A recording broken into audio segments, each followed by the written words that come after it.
धर्म स्नेही महानुभाव, आज आप जहां पर पहुंचे हैं ना, जिस मनुष्य पर्याय को, जिस जैन कुल को आज आपने प्राप्त किया है ना, वहां तक पहुंचना कितना मुश्किल है। ऐसा नहीं है कि माता पिता के संयोग से आपका जन्म हो गया, अरे बड़ी मेहनत की है आपने यहां तक आने के लिए। संसारी प्रत्येक जीव निगोद से निकला है। कहां से? निगोद से, अनादि निगोद से। वहां से आकर के अधिकांश जीव, कोई कोई विरले जीव ऐसा होता है जो तिर्यंच या मनुष्य पर्याय प्राप्त करके शीघ्रता से अपना कल्याण कर लेता है, नहीं तो निगोद से निकल करके अधिकांश जीव सबसे पहले वायु या अग्नि का एक जीव बनते हैं। सबसे पहले आप अग्नि का एक जीव बने, अग्नि में पहुंचे। आप जानते हैं खारी हमेशा तीसरे दिन क्यों उठाई जाती है? पता नहीं, परंपरा बनी हुई है इसलिए। लोगों को वास्तविक रीजन नहीं पता, इसलिए लोग आज मुहूर्त के हिसाब से भी उठा लेते। खारी समझते ना, वो फूल बीनने जाते हैं, जो भी अंत्येष्टि की जो भी आप क्रिया करने जाते हैं, तीसरे दिन इसलिए उठाई जाती है क्योंकि अग्नि कायिक जीवों की उम्र 3 दिन की होती है। लेकिन जैसे ही आपने गैस जलाई, अग्नि कायिक जीवों का जन्म हो गया। 3 दिन तक जलने देते हो क्या? बंद कर दी, मर गए। फिर जलाई, फिर जन्म हुआ, बंद किया, मर गए। जितनी भी प्रकार की अग्नि आप लोग हाथ सेकने के लिए भी जलाते ना, विचार करो, अनादि निगोद से अनंत काल बाद आप निकले, अग्नि कायक में पहुंचे, आपका जन्म ही हुआ। आप रुक तो जा भैया, सांस तो ले लेने दे। तब तक उसने गैस बंद कर दी, फिर मर गए। फिर गैस जलाई, फिर आपका जन्म हुआ, फिर बंद कर दी, फिर मर गए। फिर जलाई, फिर जन्मे, फिर अग्नि बुझा दी, फिर मर गए। जन्म मरण, एक सेकंड भी समय नहीं मिलता आपको ठीक से चैन से श्वास भी ले लें। उस अग्नि कायिक की पर्याय में आप जब असंख्यात भव 2, 5, 10, 20 हजार बार जब जन्म मरण कर लेते हो, तब कहीं जाकर के आप बनते हो वायु कायिक जीव। वायु कायिक, हवा का जीव। पंखा चालू किया, चालू ही छोड़ दिया, वायु का एक जीव बन रहे हैं और मर रहे हैं। चालू कर रहे हैं, बंद कर रहे हैं, चालू कर रहे हैं, बंद कर रहे हैं। हाथ से भी जोर जोर से पंखा करने पर भी वायु का एक जीवों को कष्ट होता है। बहुत से लोग बहुत जोर से चिल्ला करके बोलते हैं, पता नहीं उन्हें ऐसा क्यों लगता है कि धीरे से बात समझ में नहीं आएगी। जब आवश्यकता है तब बोल लो, लेकिन पूरे दिन भर चिल्ला रहे हो। हर कोई ऊंचा नहीं सुनता, लेकिन आप जो जोर जोर से चिल्ला करके बोलते हो ना, तो मुंह के पास हाथ रख करके देखो, गरम गरम भाप निकलती है, उससे भी जीवों का घात होता है।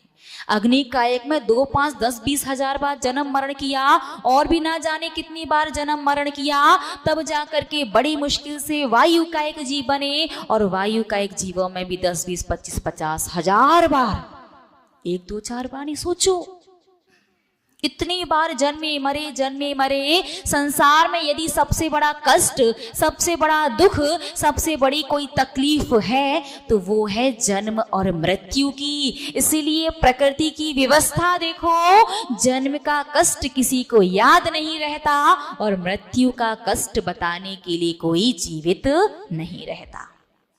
सबसे ज्यादा कष्ट 10, 20, 25, 50 हजार बार अग्नि कायक के बाद वायु कायक में जन्म मरण किया, और फिर जाकर के बने जल कायक जीव, पानी वाले जीव, स्वयं पानी। पानी का प्रयोग तो आप जानती कैसे होता।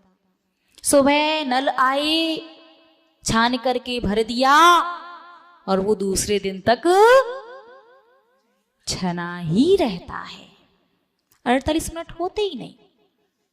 जब मन में आता नल चालू करते, बंद करते, शावर के नीचे नहाते, अनछने पानी का प्रयोग करते। जल कायक जीवों का कष्ट उन्हीं से जाकर के पूछो।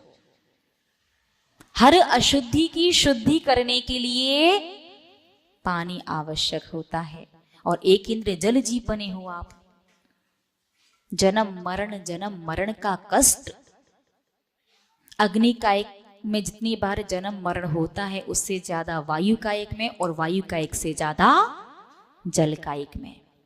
फिर जाकर के आप बने पृथ्वी कायक, जमीन बन गए। और बैठे बैठे लोग अपनी बातें कर रहे हैं और आपको खोदते जा रहे हैं व्यर्थ में। अनेक बार पृथ्वी कायक में जन्म मरण किया, फिर जाकर के बने वनस्पति कायक।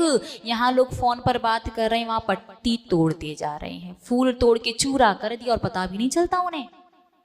2 4 10 20 फूल तो ऐसे ही निकल लेते आपके बात के चक्कर में। तो बात करते समय बड़ा खतरा है पेड़ों को। यदि शावक पेड़ों के पास खड़ा हो जाए, वो अपने फोन पर इतना व्यस्त हो जाता है कि भरा पूरा हरा भरा पेड़ मुंडा बन जाता। उन्हें तो हाथ चलाने से मतलब। अरे कभी आप भी वहीं से आए हो, कल्पना करो हल्का सा हाथ पर खरोंच आ जाए, किस्सा क्या लग जाता ना किसी चीज से, छिल जाए हल्का सा हाथ, तो आपके मुंह से चीख निकल जाती है और आप एक इंद्र जीव को पकड़ करके व्यर्थ में। देखो श्रावक है, आवश्यकता अनुसार एक इंद्र जीव का आपको उतना बड़ा पाप नहीं लगता, विवेक से कार्य करेंगे तो। लेकिन व्यर्थ में यदि एक भी जीव को आपने कष्ट पहुंचाया ना, तो कर्म बिल्कुल नहीं छोड़ने वाले। व्यर्थ में आप खड़े खड़े पेड़ पौधों को नष्ट कर रहे हैं, वनस्पति को नष्ट कर रहे हैं। कई बार आपने वहां पर जन्म मरण किया, तब कहीं जाकर के मतलब लाखों बार करोड़ों बार जन्म मरण करने के बाद जाकर के आप बने 2 इंद्रिय जीव। लट कैंचुआ गिजाए 3 इंद्रिय है। लट कैंचुआ वो गिलगिले से देख करके संसारी प्राणी को गिलानी आई। बारिश में बनते ना वो। आप भी कई बार उनका जीवन देखो, थोड़ा सा निमित्त संयोग मिला, जन्म हो गया, जन्म ठीक से हो भी नहीं पाया था कि मरण हो गया। कई बार आप भी उस लटकेंचुआ की पर्याय से होकर के आए हैं, तब कहीं जाकर के 3 इंद्रिय जीव बन पाए थे। चींटा चींटी का जीवन देखा है कैसा होता है। लोगों ने परेशान कर रखा है। बड़े बड़े जीव जंतु तो दिख जाते हैं, चींटा चींटी तो पता नहीं दिखते नहीं है या लोग देखना नहीं चाहते हैं। मुंह उठा करके सीधे चलते हैं। और असंख्यात तो 3 इंद्रिय जीव मर जाते हैं। आज वो मर रहे हैं, कभी आप भी उनकी पर्याय में कई बार गिनती नहीं है, इतनी बार आप उस पर्याय से होकर के आए। बहुत मेहनत मशक्कत करने के बाद जाकर के बने आप 4 इंद्रिय, मच्छर मक्खी इत्यादि जीव। और मोर्टीन चला दिया, ऑल आउट लगा दिया, और फास्ट कार्ड आता, क्या क्या आता, बहुत सारी चीजें। जन्म होकर के पहुंच भी ना पाए थे कि तब तक तो बुलावा आ गया।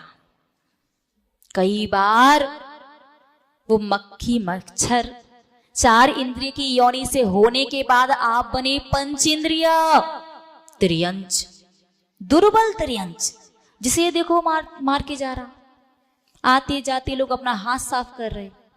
दुर्बल वाली जो सबल त्रियंच हैं, वो दुर्बलों को अपना भोजन बना लेते हैं। आप बार बार कह रहे भगवान कहां से आ गया, क्यों आ गया, अरे कुछ तो होगा, कोई तो होगा जो मुझे यहां से बचाएगा। तब कहीं शायद देव शास्त्र गुरु की परछाई या उनके शरीर से होकर के आने वाली हवा का स्पर्श आपको हुआ होगा।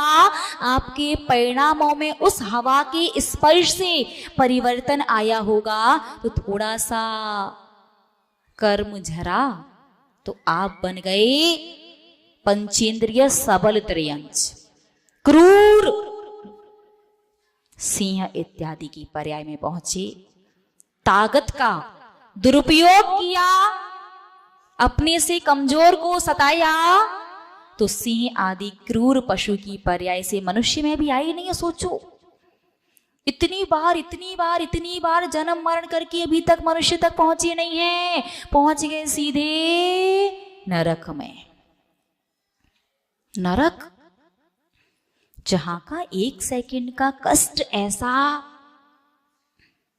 कि जिह्वा से वर्णन नहीं कर सकते। नरक की भूमि की मिट्टी का एक कण, मिट्टी का एक कण कितना बड़ा होता?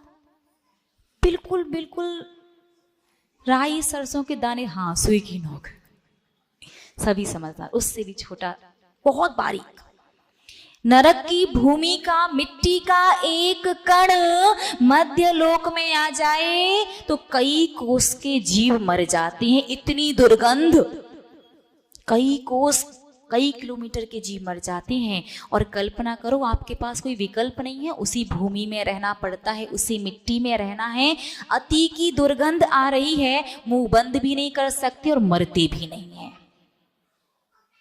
सागरों पर्यंत, 1-2 दिन ही सागर, एक सागर मतलब कितने साल?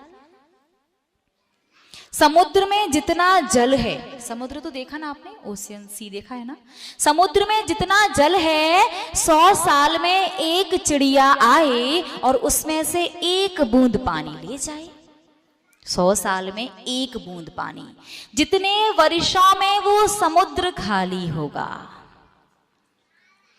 उससे अधिक वर्षों का एक सागर होता है जो स्वर्गों और नरकों की आयु है। कल्पना करो, एक मुट्ठी में, एक अंजुली में कितनी बूंद? अच्छा हाँ, एक अंजुली के बता दो लगभग कितनी बूंद है? हाँ, बहुत सारी बूंदें। 100 बूंद भी मान करके चल रहे हो, 100 × 100 कर दो, कितना हुआ? 10,000। एक अंजुली खाली होने में कम से कम 10,000 साल लग रहे हैं। एक गिलास, बाल्टी, टंकी, नदी, समुद्र, अथाह पानी, जितने वर्ष लगेंगे उससे ज्यादा उम्र आप नरकों के कष्ट सहन करके आए हो। तब वहां आपने पिंकी वाला प्रॉमिस किया भगवान से, पक्का वाला। भगवान सच कहता हूं, बस एक बार, कैसे भी करके एक बार मुझे मनुष्य बना देना। मैं मनुष्य बनाना, मुझे अनुकूलता मिली ना, तो मैं जब जिस दिन 8 वर्ष का होऊंगा, मैं 8वां जन्मदिन मुनि बनकर ही मनाऊंगा। पक्का वादा करके आए। लेकिन अभी धर्म ज्यादा करने का मौका मिला ही नहीं, अनुकूलता नहीं थी, वो से तो निकले थे, तो पहुंच गए। मनुष्य पर्याय तो मिला, लेकिन शूद्र कुल में पहुंच गए। दूसरों की गंदगी साफ करो, दूसरों की नौकरी चाकरी करो, दूसरों के ताने सुनते रहो, कोई इज्जत नहीं। और शूद्र की पर्याय में भी 1-2 नहीं, कई बार गए। और कभी अपने कर्म का फल समझ करके समता रखी तो बीच में 1-आध बार स्वर्गों में भी होकर के आए। स्वर्गों में गए तो वहां भी दुखों ने पीछा नहीं छोड़ा। नीचे वाले देव बने थे तो पूरे जीवन भर आपके पास भी विक्रिया थी, आपके पास भी रिद्धि थी, आपके पास भी संपत्ति थी, लेकिन अपने से ज्यादा दूसरों के पास देख देख करके जलते रहे। उसके पास इतनी, उसके पास इतनी, उसके पास इतनी। काश मैंने भी देव शास्त्र गुरु को सुना होता, काश मैंने भी कुछ ना कुछ नियम लिया होता तो मैं भी बड़ा देव बनता। संक्लेशता करते रहे, धर्म पर ज्यादा ध्यान नहीं दिया, तो वहां से आकर के फिर त्रियंच या विकलत्र की पर्याय में चले गए। थोड़ा बहुत कर्मोदय में आया, यहां वहां से किसी के कहने से या किसी अन्य प्रकार से अचानक से देव शास्त्र गुरु का सानिध्य या उनकी कोई बात आपके कानों में पड़ गई, उनकी कोई बात आपने मान ली, एक बात आपने देव शास्त्र गुरु की मानी और वो एक बात मानने का पुण्य है कि आज आपको जैन कुल मनुष्य पर्याय मिली।